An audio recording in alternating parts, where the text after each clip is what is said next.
10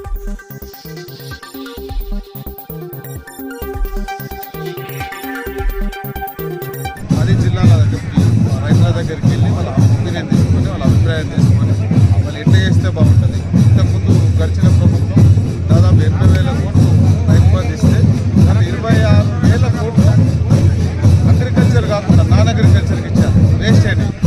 so అట్లా కాకుండా రైతులతో మాట్లాడి మీకు ఎంత లాభం 5 ఎకరాలకి ఇవ్వాలా 10 ఎకరాలకి ఇవ్వాలా వాళ్ళ ఒపీనియన్ తీసుకొని ఎట్లా చేస్తే బాగుంటుంది, ఏ రకంగా చేస్తే బాగుంటుందని ప్రతి కలెక్టరేట్లో ప్రతి జిల్లా హెడ్ క్వార్టర్కి వచ్చి ఉమ్మడి జిల్లాలకు వచ్చి రైతుల అభిప్రాయం తీసుకుని దాని ప్రకారం ముందుకెళ్ళాలని గవర్నమెంట్ ఆలోచన.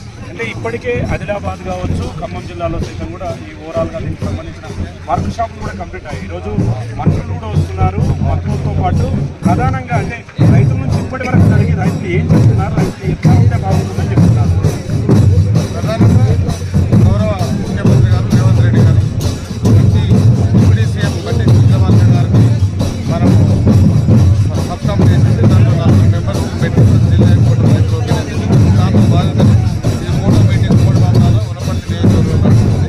దీనిలో రైతుల అభిప్రాయం తీసుకుని ముందుకు తయారు చేసి వాళ్ళు మోస్ట్లీ వాళ్ళు రైతులు ఏం చెప్తే అది దేనికి రెకమెండేషన్లు కానీ పైరవీలు కానీ దేనికి అతీతంగా డైరెక్ట్ రైతులకు అకౌంట్కి వచ్చే విధంగా ఓన్లీ ఫర్ అగ్రికల్చర్ లాంటిది ఎవరైతే సొత్తు చేస్తారో ఎవరైతే పొలాలు చేస్తారో వాళ్ళకే ఇవ్వాలనేది మా ఉద్దేశం. దాంట్లో భాగంగానే ఈ సబ్కామ్ చేసేసి జిల్లాలో పర్యటనకు వచ్చి రైతులతో అభిప్రాయాలు.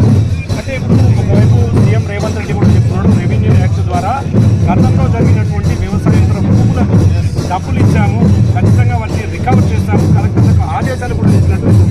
దీని మీద ఇట్లా ఉండబోతుంది కార్యాచరణ.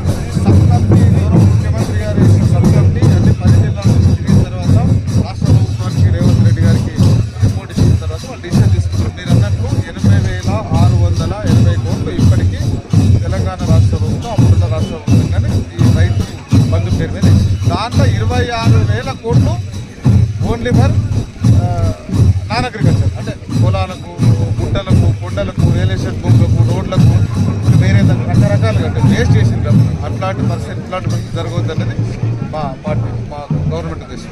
అంటే అందరూ యాక్సెప్ట్ చేస్తారన్న అప్పుడైతే జరిగింది, మరి అప్పుడు చూడకుండా ఎలా చేశారనేది వాళ్ళ వాదన. ఇప్పుడు రికవరీ అనేది సాధ్యమవుతుందని అనుకుంటున్నారా? రికవరీ గురించి నేను మాట్లాడట్లేదు. ఫర్దర్ రాబోయే రోజులలో ఓన్లీ ఎవరైతే అగ్రికల్చర్ నిజమైన రైతులు ఉంటారో వాళ్ళకి ఇవ్వాలనేది కాంగ్రెస్ పార్టీ ఉద్దేశం. చూస్తున్నాం. For watching. For more updates subscribe to my channel. చూస్తూనే ఉండండి మరెన్నో అప్డేట్ కోసం ASN 24 టీవీ న్యూస్ చేయండి, కామెంట్ చేయండి, సబ్స్క్రైబ్ చేయండి. Thank you.